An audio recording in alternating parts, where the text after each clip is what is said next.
सभी विद्यार्थियों को नमस्कार। आज मैं पुनः आप सभी का स्वागत करता हूं और आज हम कवि बिहारी के जो दोहे हैं उनकी एक बार पुनः व्याख्या करने का प्रयास करेंगे। कि बिहारी के विषय में आप सभी जानते हैं कि बिहारी रीतिकाल के प्रसिद्ध कवि हैं और रीतिकाल में जो मुख्य काव्य धाराएँ प्रचलित थी, रीति सिद्ध काव्य धारा, रीतिबद्ध काव्य धारा, रीति मुक्त काव्य धारा, उसमें बिहारी रीतिबद्ध काव्य धारा के प्रमुख कवि माने जाते हैं। और रीतिबद्ध काव्य धारा के जो प्रमुख कवियों में बिहारी का यानी कि सर्वप्रमुख स्थान है। बिहारी ने बिहारी सतसई नामक प्रसिद्ध ग्रंथ की रचना की थी और बिहारी सतसई में उन्होंने दोहे जैसे छोटे छंद में काव्य रचना की है।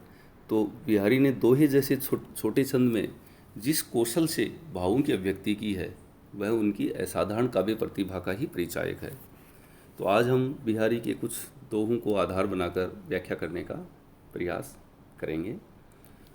आप सभी जानते हैं, पहले भी हमने इस पर चर्चा की है कि व्याख्या को हम प्रसंग, व्याख्या और विशेष या टिप्पणी 3 भागों में विभाजित करके व्याख्या हम करने का प्रयास करेंगे। तो यहाँ देखिए, जो दोहे दिए गए हैं उनको मैं पहले पढ़ता हूँ, फिर प्रसंग सहित व्याख्या करने का हम इन्हें प्रयास करेंगे। कि कैसे छोटे नरुन ते सरत बड़ुन के काम, मंढ्यो दमामो जात क्यों कही चूहे के चाम, दिन 10 आदुर पाए के करले आप बखान, जो लगी काग सराद पखु तो लगी तो सन्मान।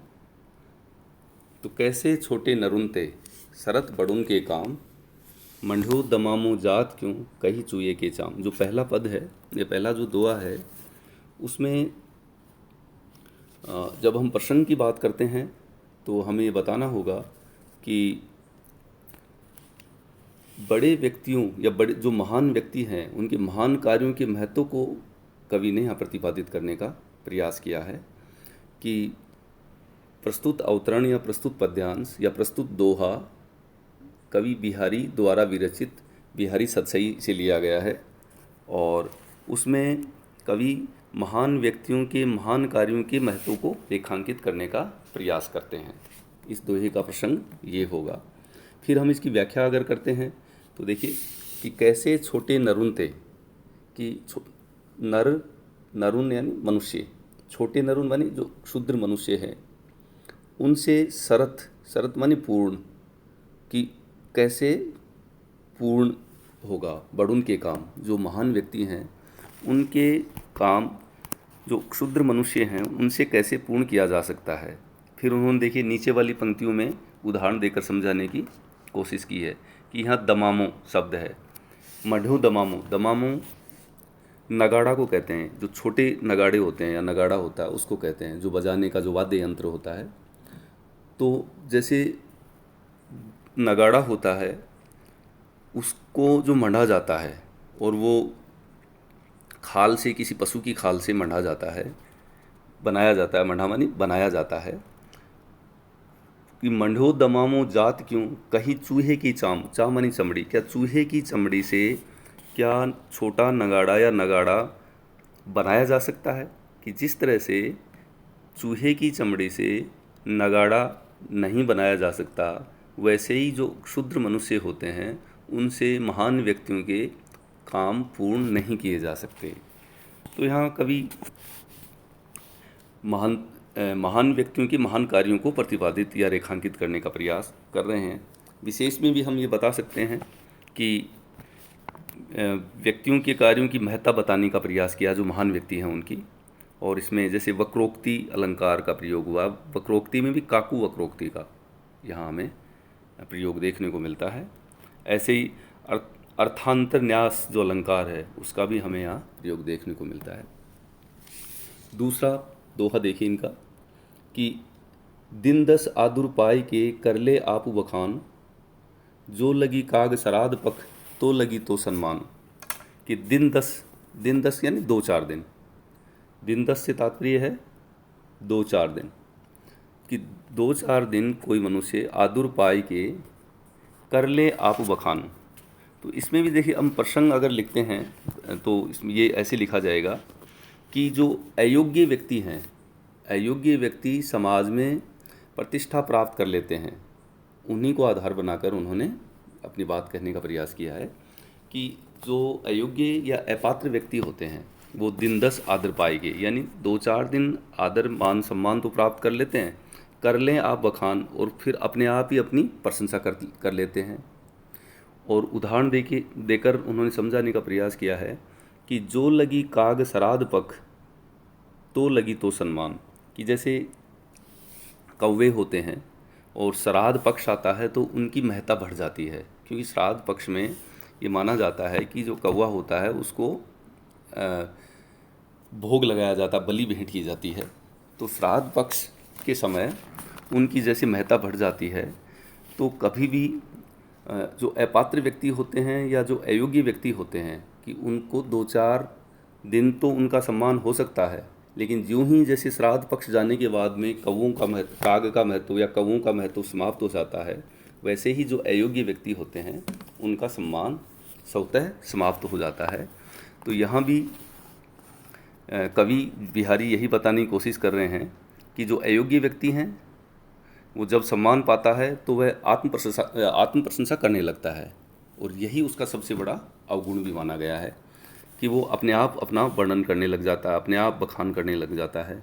तो यहाँ एक तरह से अन्योक्ति अलंकार है और अनुप्रास अलंकारों का भी प्रयोग किया गया है। अब हम देखिए दूसरे जो दोए हैं उन पर चर्चा करेंगे कि कब को टेरतु दीन रट होत न श्याम सहाय, कि कब को टेरतु दीन रट होत न श्याम सहाय, तुमहु लागी जगत गुरु जग नायक जग बाई। तो यहाँ भक्ति से संबंधित दोहा है, और जो बिहारी कवि हैं, बिहारी कवि एक भक्त के माध्यम से अपने जो आराध्य इष्ट जो श्री कृष्ण हैं उनको उपालंब देते हुए अपनी दास्य भावना की जो भक्ति है उसको अभिव्यक्त करने का प्रयास कर रहे हैं कि कब को टेरत, टेरत का मतलब आवाज़ देना या पुकारना, कि हे मेरे भगवान श्री कृष्ण, मैं कब से आपको टेर दे रहा हूँ, आवाज़ दे रहा हूँ, दीन रट और दीनता के साथ रट रहा हूँ, यानी बार बार स्वर देकर बार बार दोहरा रहा हूँ, आपका नाम स्मरण कर रहा हूँ। होत न श्याम सहाय, और आप हे श्याम, हे श्री कृष्ण भगवान, आप मेरी सहाय नहीं हो रहे हैं, सहायता नहीं कर रहे हैं। तुमहु लागी जगत गुरु जग नायक जग बाय, तो हे मेरे आराध्य इष्ट, हे मेरे ईश्वर, हे मेरे श्री कृष्ण भगवान, तुम ही लागी, तुम्हें जगत गुरु, आप ही जगत गुरु हो, इस संसार के स्वामी हो, और ऐसा लगता है कि जग नायक, हे जग नायक, आपको जग की बाई, बाई मानी हवा, आपको इस संसार की हवा लग गई है, और आप इस संसार की स्वार्थ साधना की हवा लगने से मतलब इस संसार की जो स्वार्थ साधना की जो हवा है वो लग गई है, इसीलिए आप मेरी बात को, मेरी पुकार को नहीं सुन रहे हैं। तो यहाँ संसार जैसे हवा लगना मुहावरा है, तो हम विशेष में लिख सकते हैं कि व्यंग्यात्मक रूप में मुहावरे का प्रयोग किया गया है, और अपने जो आराध्य जो भगवान श्री कृष्ण हैं उनको उपालंब देते हुए एक तरह से दास्य भाव की भक्ति का यहाँ प्रतिपादन हुआ है। काव्यलिंग अलंकार या दीपक अलंकार का प्रयोग हुआ है, तो हम ये विशेष में लिख सकते हैं। अब देखिए दूसरा पद देखिए, नीकी दई आना करनी फीकी परी गुहारी, तजो मनो तारन विरुद्ध बारक बारून तारी। ये जो पद दोहा है यह भी पूरी तरह से भक्ति परक है। नीकी, अब यहाँ नीकी का अर्थ होता है अच्छी, और अनकनी, आनाकनी मानी अनसुनी, आनाकानी का अनसुनी यानी बात को सुनकर भी न सुनना, उसे आनाकानी कहते हैं। कि नीकी दई आनाकानी, कि हे भगवान श्री कृष्ण जो भक्त है, बिहारी कवि कह रहे हैं कि यहाँ भक्त को की जो का निवेदन है उसी का यहाँ उल्लेख किया जा रहा है कि आपने, कि देखिए यहाँ भी उपालंब का भाव है कि नीकी दई आनाकानी, हे मेरे आराध्य श्री कृष्ण, आपने मेरी जो अनाकनी यानी एक तरह से मेरी बात को अनाकनी कर दी है, अनसुनी कर दी है। फीकी परी गुहारी, गुहारी माने पुकार, मेरी पुकार फीकी पड़ गई है। और फीकी माने प्रभावहीन हो गई है, मेरी पुकार प्रभावहीन हो गई है। और आपने नी की दई अनाकनी, अच्छी तरह से अनाकनी कर दी, यानी अनसुनी मेरी बात को आपने कर दी है, मेरी पुकार को आपने प्रभाव रहित या फीकी कर दी है। और ऐसा लगता है तजो मनो, मनो मनो यहाँ आ गया तो उत्प्रेक्षा अलंकार है। तजो मनो तारन विरुद्ध बारक बारूनी तारी, बारनु हाथी को कहते हैं।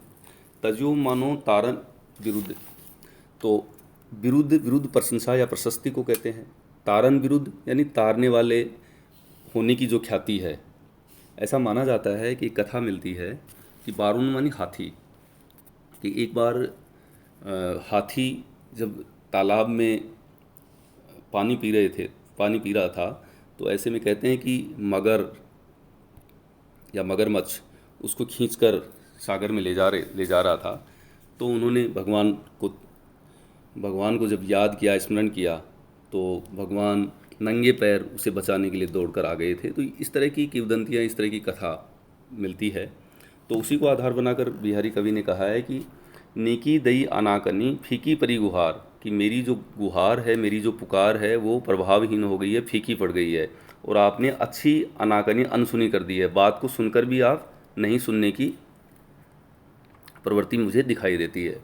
तजो मनु, मुझे ऐसा लगता है मानो, तजो आपने क्या तज दिया, तारन विरुद्ध, जो तारन मतलब मोक्ष प्रदान करने का जो आपको जो यश था या प्रशंसा थी या प्रशस्ति थी या जो पद था, वो आपने तारन विरुद्ध बारक, बारक माने एक बार, बारनु, बारून माने हाथी को तार कर, यानी मोक्ष प्रदान करके, उस हाथी को मोक्ष प्रदान करके एक बार आपने जो मोक्ष प्रदान किया था, उसके बाद आपने इस विरुद्ध को, इस प्रशस्ति को, इस प्रशंसा के पद को आपने सदैव के लिए जैसे त्याग दिया है, ऐसा मुझे स्पष्ट दिखाई देता है।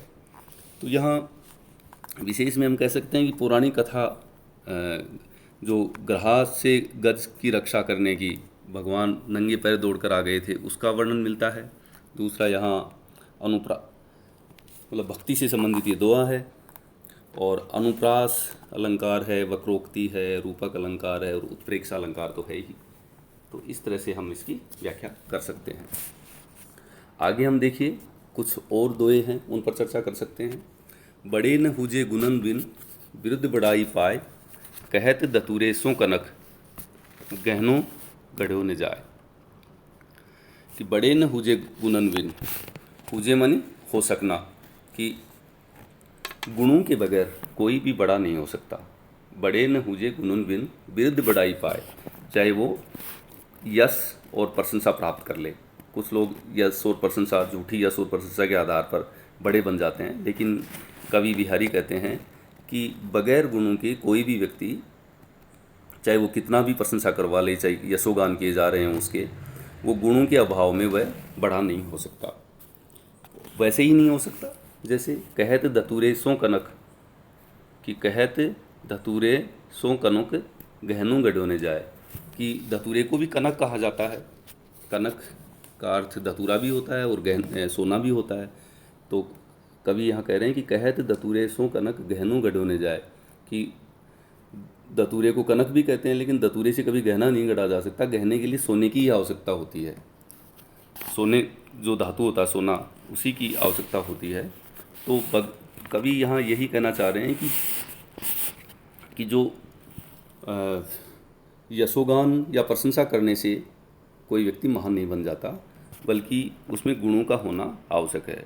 कि गुणों का अभाव है तो वह व्यक्ति कभी भी बड़ा या महान नहीं बन सकता। और कनक यानी धतूरे का उदाहरण देकर, कि कनक धतूरे को भी कहते हैं और कनक सोना भी होता है, उसका उदाहरण देकर बड़ा ही प्रभावशाली ढंग से इसको उन्होंने व्याख्यायित करने की कोशिश की है। विशेष में हम ये कह सकते हैं कि चाहे व्यक्ति हो या वस्तु हो, वो गुणवान होने पर ही उसका महत्व होता है। यानी गुणों से ही किसी व्यक्ति का महत्व होता है या वस्तु का महत्व होता है। नीचे वाला जो पद है देखिए, उसमें गिरीते ऊंचे रसिक मन, गिरीते ऊंचे रसिक मन बूढ़े जहाँ हजारू, वहे सदा पशु नरुन को प्रेम पयोदी पगारू। तो पगारू जो है उस खाई को कहते हैं, पगारू खाई को कहते हैं। गिरीते ऊंचे रसिक मन, तो रसिक मन, देखिए गिरीते ऊंचे रसिक मन बूढ़े जहाँ हजारू। तो रसिक जो है वो भगवत लीला का जो स्वाद, जो भक्त को कह सकते हैं। तो कवि यहाँ कहना चाह रहे हैं कि भक्ति और प्रेम के माध्यम से ही रसिक और अरसिक लोगों में भेद किया जा सकता है। तो गिरीते ऊंचे रसिक मन, पर्वत से भी ऊंची रसिकता वाले भक्त, बड़े गिरीते ऊंचे रसिक मन कि पर्वत से भी ऊंची रसिकता वाले भक्तजन। पयोदी सागर को कहते हैं, महासागर को। तो पर्वत से भी ऊंची रसिकता वाले जो भक्त होते हैं वो प्रेम के सागर में हजारों बार डूबते हैं। देखिए, बूढ़े जहाँ हजारों, यानी हजारों बार डूबने के बाद भी उसकी था नहीं ढूंढ पाए। और वहीं वह सदा पशु नरन को, वहीं जो नर पशु होते हैं अर्थात जो अरसिक प्रवृत्ति के लोग होते हैं, वो प्रेम को क्या समझते हैं, प्रेम का जो सागर है वो छोटी सी खाई के समान समझते हैं। तो यहाँ रसिक और अरसिक जो होते हैं भक्त, उनके संदर्भ में कवि ने बताने का प्रयास किया है। तो कवि कहना दूसरे शब्दों में कह सकते हैं कि जो भगवत भक्ति और प्रेम रूपी जो अथाह सागर है में पर्वतों से भी विशाल हृदय वाले हजारों रसिक जन मग्न हो गए हैं, वही प्रेम सागर नीरस व्यक्ति रूपी पशु के लिए एक साधारण खाई के समान हो सकता है। तो इस प्रकार जो विशेष है उसमें भी हम प्रेम का जो वास्तविक स्वाद एवं अर्थ तो कोई भावुक ही जान सकता है आदि का प्रयोग कर सकते, बता सकते हैं। और अनुप्रास और रूपक अलंकार इसमें देखने को मिलता है। धन्यवाद।